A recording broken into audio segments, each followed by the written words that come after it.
This is the Age of Innocence Chapter 21.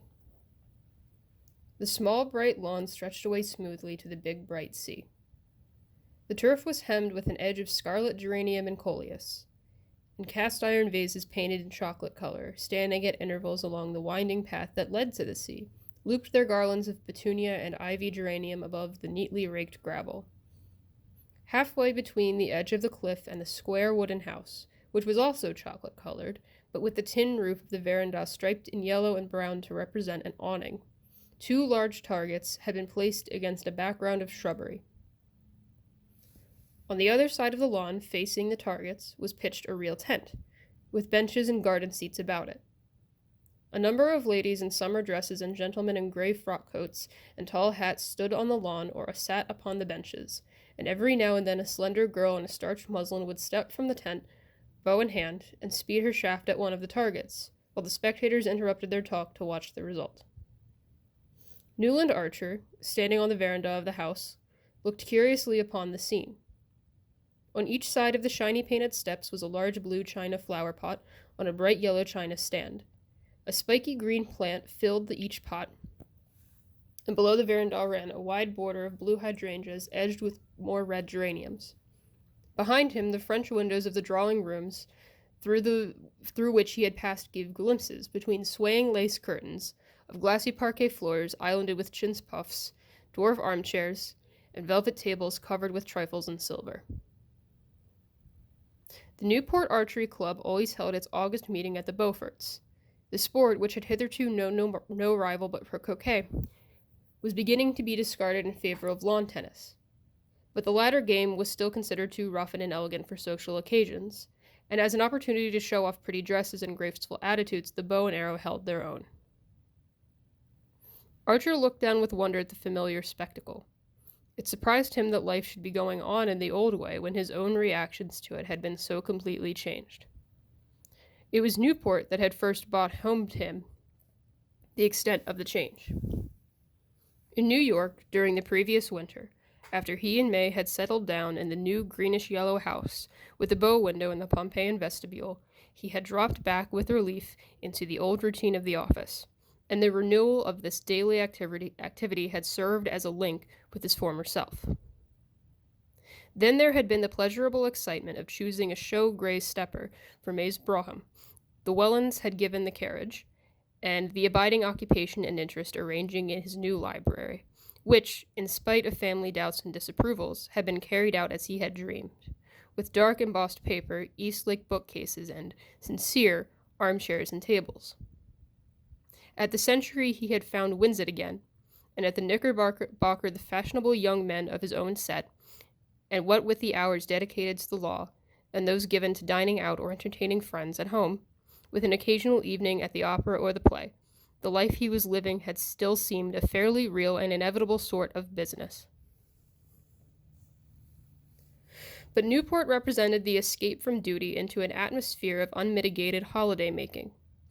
Archer had tried to persuade May to spend the summer on a remote island off the coast of Maine, called, appropriately enough, Mount Desert, where a few hardy Bostonians and Philadelphians were camping in native cottages, and whence came reports of enchanting scenery and a wild, almost trapper-like existence amid woods and waters. But the Wellens always went to Newport, where they owned one of the square boxes on the cliffs, and their son-in-law could adduce no good reason why he and May should not join them there. As Mrs. Welland rather tartly pointed out, it was hardly worthwhile for May to have worn herself out trying on summer clothes in Paris if she was not to be allowed to wear them, and this argument was of a kind to which Archer had yet found no answer. May herself could not understand his obscure reluctance to fall in with so reasonable and pleasant a way of spending the summer. She reminded him that he had always liked Newport in his bachelor days, and as this was indisputable, he could only profess that he was sure he was going to like it better now more than ever than they were to be there together. But as he stood on the Beaufort veranda and looked out on the brightly peopled lawn, it came home to him with a shiver that he was not going to like it here at all. It was not May's fault, poor dear.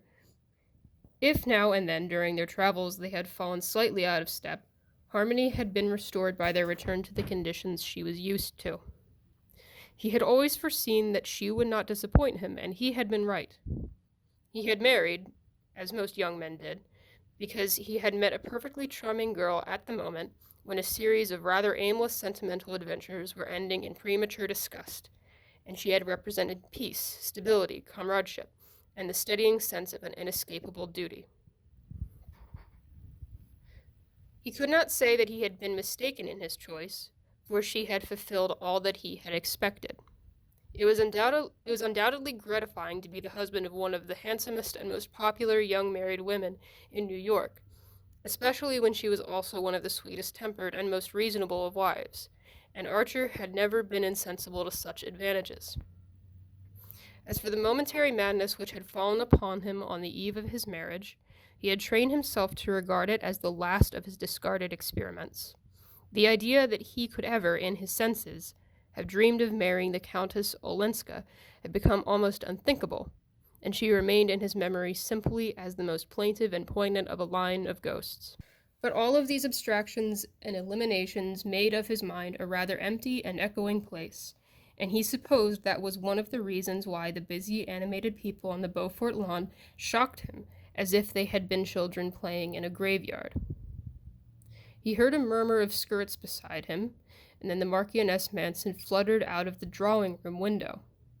As usual, she was extraordinarily festooned and bedizened, with a limp leghorn hat anchored to her head by many windings of faded gauze, and a little black velvet parasol on a carved ivory handle absurdly balanced over her much larger hat brim. "My dear Newland, I had no idea that you and May had arrived. You yourself had only come yesterday, you say? Ah, business, professional duties. I understand. Many husbands I know find it impossible to join their wives here except for the weekend." She cocked her head on one side and languished at him through screwed-up eyes. "But marriage is one long sacrifice, as I used to often remember behind my Ellen." Archer's heart stopped with the queer jerk which it had been given once before, and which seemed to suddenly slam a door between himself and the outer world. But this break of continuity must have been of the briefest, for he presently heard Medora answering a question he had apparently found voice to put. "No, I am not staying here, but with the Blenkers, in their delicious solitude at Portsmouth. Beaufort was kind enough to send his famous trotters for me this morning, so that I might at least have a glimpse of one of Regina's grand garden parties. But this evening I go back to rural life. The Blenkers, dear original beings, have hired a primitive old farmhouse here at Portsmouth, where they gather about them representative people." She drooped slightly beneath her protecting brim, added with a faint blush, "This week, Dr. Agathon Carver is holding a series of inner thought meetings there. A contrast, indeed, to this gay scene of worldly pleasure. But then, I have always lived on contrasts. To me, the only death is monotony. I always say to Ellen, 'Beware of monotony. It's the mother of all the deadly sins.' But my poor child is going through a phase of exaltation, of abhorrence of the world. You know, I suppose, that she has declined all invitations to stay at Newport, even with her grandmother Mingott. I could hardly persuade her to come with me to the Blenkers, if you will believe it. The life she leads is morbid, unnatural.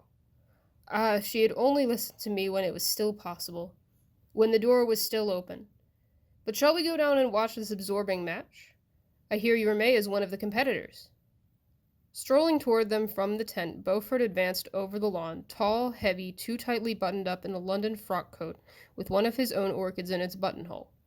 Archer, who had not seen him there for 2 or 3 months, was struck by the change in his appearance. In the hot summer light, his floridness seemed heavy and bloated, and but for his erect, square-shouldered walk he would have looked like an overfed and overdressed old man. There were all sorts of rumors afloat about Beaufort. In the spring he had gone off on a long cruise to the West Indies in his new steam yacht, and it was reported that, at various points where he had touched, a lady resembling Miss Fanny Ring had been seen in his company. The steam yacht, built in the Clyde, and fitted with tiled bathrooms and other unheard-of luxuries, was said to have cost him $500,000, and the pearl necklace which he had presented to his wife on his return was as magnificent as such expiatory offerings were apt to be. Beaufort's nature was substantial enough to stand the strain, and yet the disquieting rumors persisted, not only in Fifth Avenue, but in Wall Street. Some people said he had speculated, unfortunately, in railways, others that he was being bled by one of the most insatiable members of her profession, and to every report of threatened insolvency Beaufort replied by a fresh extravagance, the building of a new row of orchid houses, the purchase of a new string of racehorses, or the addition of a new Messonnier or Cabanel to his picture gallery. He advanced toward the Marchioness and the Newland with his usual half-sneering smile. "Hello, Medora. Did the trotters do their business? 40 minutes, eh? Well, that's not so bad, considering your nerves had to be spared." He shook hands with Archer, and then, turning back with them, placed himself on Mrs. Manson's other side, and said, in a low voice, the few words which their companion did not catch. The Marchioness replied by one of her queer foreign jerks, which deepened Beaufort's frown, but he produced a good semblance of a congratulatory smile as he glanced to Archer to say, "You know May is going to carry off the first prize." "Ah, then it remains in the family," Medora rippled, and at that moment they reached the tent, and Mrs. Beaufort met them in a girlish cloud of mauve muslin and floating veils. May Welland was just coming out of the tent. In her white dress, with a pale green ribbon about the waist and a wreath of ivy on her hat, she had the same Diana-like aloofness as when she had entered the Beaufort ballroom on the night of her engagement. In the interval, not a thought seemed to have passed behind her eyes or a feeling through her heart, and though her husband knew that she had the capacity for both, he marveled afresh in the way that experience dropped away from her. She had her bow and arrow in her hand, and placing herself on the chalk mark traced on the turf, she lifted her bow to her shoulder and took aim. The attitude was so full of classic grace that a murmur of appreciation followed her appearance, and Archer felt the glow of proprietorship that so often cheated him into momentary well-being. Her rivals, Mrs. Reggie Chivers, and the Merry Girls, the Divers Rosie Thorleys, Dagonets and the Mingotts, stood behind her in a lovely anxious group, brown heads and golden bent above the scores, and the pale muslins and flower-wreathed hats mingled in a tender rainbow. All were young and pretty and bathed in summer bloom, but not one had the nymph-like ease of his wife, when, with tense muscles and a happy frown, she bent her soul upon some feat of strength. "Gad," Archer heard Lawrence Leffert say, "not one of the lot holds the bow as she does." And Beaufort retorted, "Yes, but that's only the kind of target she'll ever hit." Archer felt irrationally angry. His host's contemptuous tribute to May's niceness was just what a husband should have wished to hear said of his wife. The fact that a coarse-minded man found her lacking in attraction was simply another proof of her quality, yet the words that sent a faint shiver through his heart. What if niceness, carried to the supreme degree, were only a negation, and the curtain dropped before emptiness? As he looked at May, returning flushed and calm from her final bull's-eye, he had the feeling that he had never yet lifted that curtain. She took the congratulations of her rivals and of the rest of the company with the simplicity that was her crowning grace. No one could ever be jealous of her triumphs because she managed to give the feeling that she would have been just as serene if she had missed them. But when her eyes met her husband's face, her face glowed with the pleasure she saw in his. Mrs. Welland's basket-work pony carriage was waiting for them, and they drove off among the dispersing carriages, May handling the reins and Archer sitting at her side.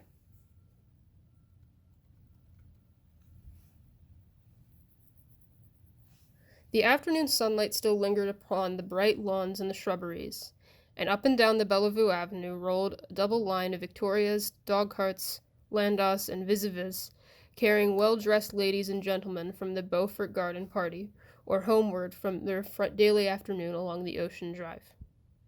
"Shall we go see Granny?" May suddenly proposed. "I should like to tell her myself that I've won the prize. There's lots of time before dinner."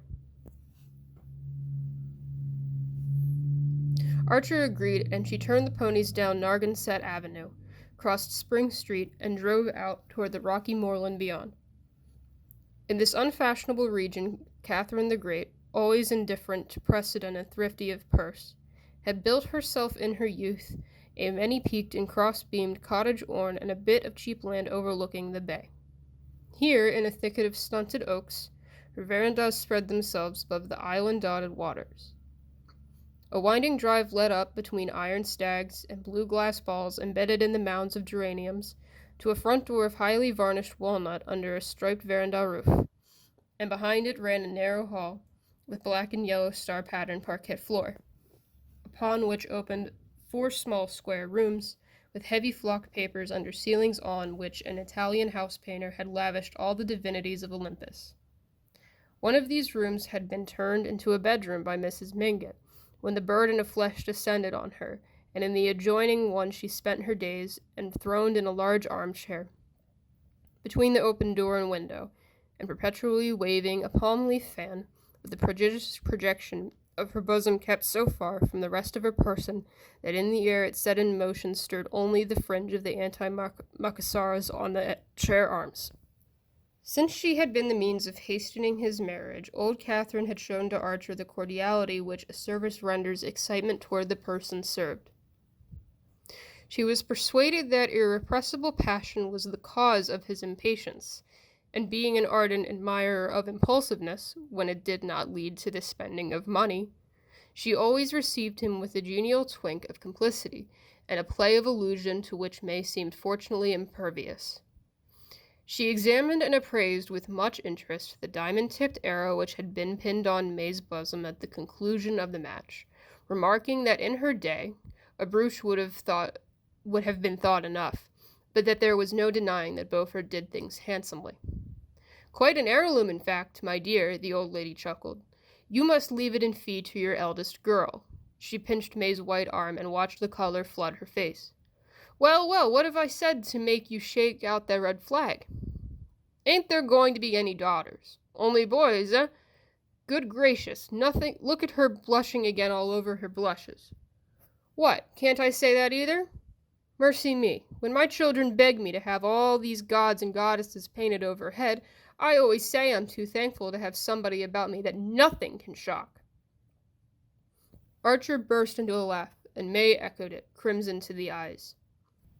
"Well, now tell me about the party, please, my dears, for I shall never get a straight word about it out of that silly Medora," the ancestress continued, and, as May exclaimed, "Cousin Medora!"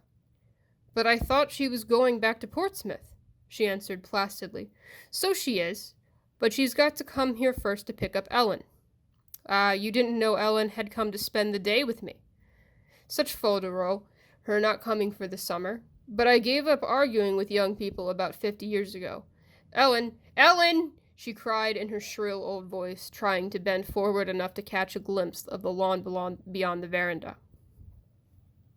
There was no answer, and as Mrs. Mingott rapped impatiently with her stick on the shiny floor, a mulatto maidservant in a bright turban replying to the summons informed her mistress that she had seen Miss Ellen going down the path to the shore, and that Mrs. Mingott turned to Archer. "Run down and fetch her, like a good grandson. This pretty lady will describe the party to me," she said, and Archer stood up as if in a dream. He had heard the Countess Olenska's name pronounced often enough during the year and a half since they had last met, and it was even familiar in the main incidents of her life in the interval. He knew that she had spent the previous summer in Newport, where she appeared to have gone a great deal into society, but that in the autumn she had suddenly sublet the perfect house which Beaufort had been at the pains to find for her, and decided to establish herself in Washington. There, during the winter, he had heard of her, as one always heard of pretty women in Washington, as shining in the brilliant diplomatic society that was supposed to make up for the social shortcomings of the administration. He had listened to these accounts, and to various contradictory reports of her appearance, her conversation, her point of view, and her choice of friends, with a detachment of which one listens to reminiscences of some one long since dead. Not till Medora suddenly spoke her name at the archery match had Ellen Olenska become a living presence to him again. The Marchioness's foolish lisp had called upon a vision in the little firelit drawing-room, and the sound of the carriage wheels returning down the deserted street. He thought of a story he had read, of some peasant children in Tuscany lighting a bunch of straw in a wayside cavern and revealing old silent images in the painted tomb. The way to the shore descended from the bank, on which the house was perched to a walk, above the water planted with weeping willows. Through their veil Archer caught the glint of the lime rock, with its whitewashed turret and the tiny house in which the heroic lighthouse keeper, Ida Lewis, was living her last venerable years. Beyond it lay the flat reaches and ugly government chimneys of Goat Island, the bay spreading northward in a shimmer of gold to Prudence Island with its low growth of oaks, and the shores of Connecticut Fane in the sunset haze. From the Willow Walk projected a slight wooden pier ending in a sort of pagoda-like summer house, and in the pagoda a lady stood, leaning against the rail, her back to the shore. Archer stopped at the sight as if he waked from sleep. That vision of the past was a dream, and the reality was what awaited him in the house on the bank overhead. Was Mrs. Welland's pony carriage circling around and around the oval at the door? Was May sitting under the shameless Olympians and glowing with secret hopes? Was the Welland villa at the far end of Bellevue Avenue? And Mr. Welland, already dressed for dinner and pacing the drawing-room floor, watch in hand, with dyspeptic impatience, for it was one of the houses in which one always knew exactly what was happening at a given hour. What am I? A son-in-law, Archer thought. The figure at the end of the pier had not moved. For a long moment, the young man stood halfway beyond the bank, gazing at the bay furrowed with the coming and going of sailboats, yacht launches, fishing craft, and the trail black coal barges hauled by noisy tugs.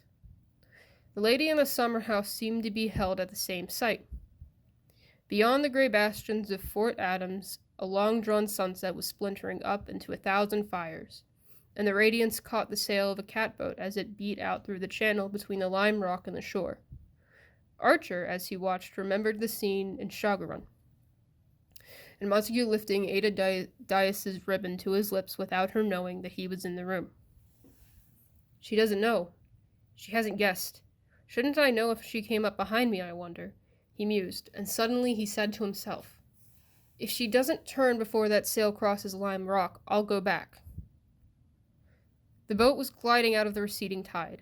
It slid before the lime rock, blotted out Ida Lewis's little house, and passed across the turret in which the light was hung.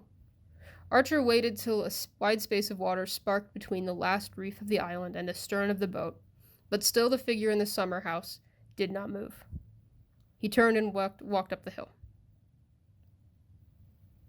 I'm sorry you didn't find Ellen. I should have liked to see her again, May said as they drove home through the dusk. But perhaps she wouldn't have cared. She seems so changed. Changed? Echoed her husband in a colorless voice, his eyes fixed on the pony's twitching ears. So indifferent to her friends, I mean, giving up New York and her house, and spending her time with such queer people. Fancy how hideously uncomfortable she must be at the Blenkers, she says as she does it to keep my cousin Medora out of mischief, prevent her from marrying dreadful people. But I sometimes think we've always bored her. Archer made no answer, and she continued, with a tinge of hardness that he had never before noticed in her frank, fresh voice. After all, I wonder if she wouldn't be happier with her husband. He burst into a laugh. I don't think I ever heard you say a cruel thing before. Cruel? Well, watching the contortions of the damned is supposed to be a favorite sport of the angels, but I believe that even they don't think people happier in hell. It's a pity she never married abroad, then, said May, in the placid tone with which her mother met Mr. Welland's vagaries. And Archer felt himself gently relegated to the category of unreasonable husbands. They drove down Bellevue Avenue and stood in between the chamfered wooden gateposts surmounted by cast-iron lamps, which marked the approach of the Welland villa. Lights were already shining through its windows, and Archer, as the carriage stopped, caught a glimpse of his father-in-law, exactly as he pictured him, pacing the drawing-room, watch in hand, and wearing the pained expression that he had long since found to be much more infectious than anger. The young man, as he followed his wife into the hall, was conscious of a curious reversal of mood. There was something about the luxury of the Welland house and the density of the Welland atmosphere, so charged with minute observances and exactions, that always stole into his system like a narcotic. The heavy carpets, the watchful servants, and the perpetually reminding tick of indisciplined clocks, the perpetually renewed stack of cards and invitations on the hall table, the whole chain of tyrannical trifles binding one hour to the next, and each member of the household to all the others, made any less systemized and affluent existence seem unreal and precarious. But now it was the Welland house, and the life he was expected to lead in it, that had become unreal and irrelevant, and the brief scene on the shore, which he had stood irresolute, halfway down the bank, was as close to him as the blood in his veins. All night he lay awake in the big gent's bedroom at May's side, watching the moonlight slant along the carpet, and thinking of Ellen Olenska driving home across the gleaming beaches beyond Beaufort's Trotters.